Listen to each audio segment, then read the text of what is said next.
نحمده ونصلي على رسوله الكريم اما بعد فاعوذ بالله من الشیطان الرجیم بسم اللہ الرحمن الرحیم۔ محترم سامعین ناظرین السلام علیکم ورحمۃ اللہ وبرکاتہ۔ آج کی اس نشست کے اندر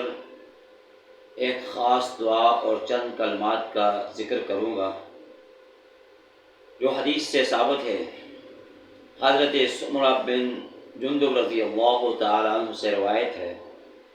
حضور نبی کریم صلی اللہ علیہ وسلم نے ان کلمات کا، اس دعا کا بار بار ذکر فرمایا،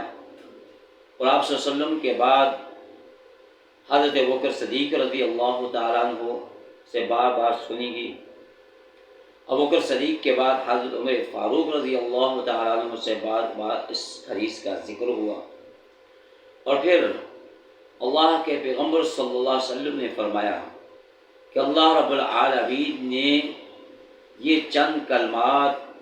بطور خاص حضرت موسیٰ علیہ السلام کو عطا کیے، جیسے کہ دوسری روایت میں آتا ہے کہ حضرت عبداللہ بن سلام رضی اللہ تعالی عنہ فرماتے ہیں، کیونکہ یہ وہ صحابی رسول ہیں جو سابقہ کتابوں کے حافظ تھے، عالم تھے، تورات کے، انجیل کے، اور یہودی علماء میں سے 10 بڑے علماء میں سے یہ ایک تھے کہ اللہ تعالیٰ نے ان کو توفیق بخشی کہ یہودیت مذہب کو چھوڑ کر اسلام میں داخل ہوئے، اور رسول اللہ صلی اللہ علیہ وسلم کے ہاتھ پہ ہاتھ رکھ کر کلمہ پڑھ کر اسلام میں داخل ہوئے۔ تو فرماتے ہیں کہ اللہ تعالیٰ نے بطور خاص حضرت موسیٰ علیہ السلام کو یہ چند کلمات عطا کیے تھے کہ جب بھی اے موسیٰ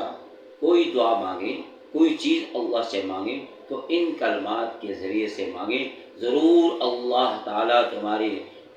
دعا کو قبول فرمائے گا ان کلمات کے ذریعے سے۔ تو وہ حدیث جس حدیث کے اندر ان کلمات کا ذکر کیا گیا تو وہ آپ کے سامنے پیش کرنے لگا ہوں۔ تو اللہ کے پیغمبر صلی اللہ علیہ وسلم نے اس حدیث کا تذکرہ فرمایا کہ جب بھی تم اللہ سے کوئی چیز مانگو تو ان کلمات کے ذریعے سے، اللہم انت خلقتنی، اے اللہ تو نے مجھے پیدا کیا ہے، وانت تہدینی، اے اللہ تو نے مجھے راہ دکھائی ہے، وانت تطعمنی، اور تو ہی مجھے کھلاتا ہے، وانت تسقینی، اور تو ہی مجھے پلاتا ہے، وانت تمیتنی، اور تو ہی مجھے موت دے گا، وانت تحیینی،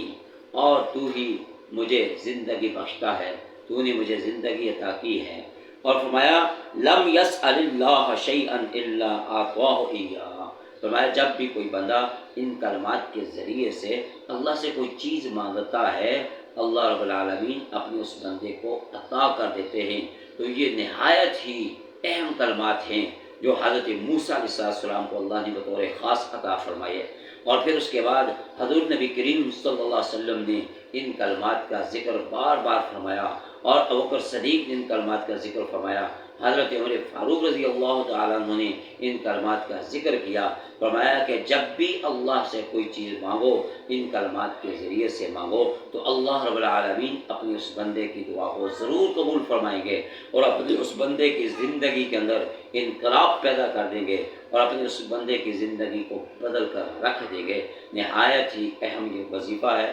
نہایت ہی اہم یہ دعا ہے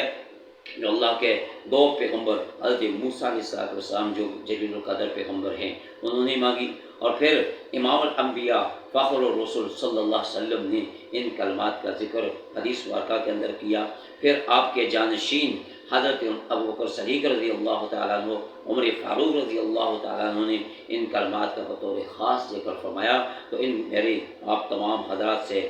سامعین ناظرین سے گزارش ہے کہ ان کلمات کو یاد کر لیں، ان کے الفاظ اور معانی کو یاد کر کے اپنی دعاؤں کے اندر ان کلمات کا ورد کیا کریں، پڑھتے رہیں، اگر زیادہ نہیں تو کم از کم صبح اور شام 7 مرتبہ ان کلمات کو پڑھا کریں۔ فجر کی نماز کے بعد یا مغرب کی نماز کے بعد یا عصر کی نماز کے بعد ان کلمات کا اہتمام کریں، صبح اور شام 7 مرتبہ پڑھ لیں تو انشاءاللہ العزیز آپ جو مانگیں گے اللہ رب العالمین آپ کو عطا فرمائے گا۔ دعا فرمائیں اللہ رب العالمین ہم سب کو نیک عمل کرنے کی توفیق عطا فرمائے۔ وآخر دعوانا ان الحمد للہ رب العالمین۔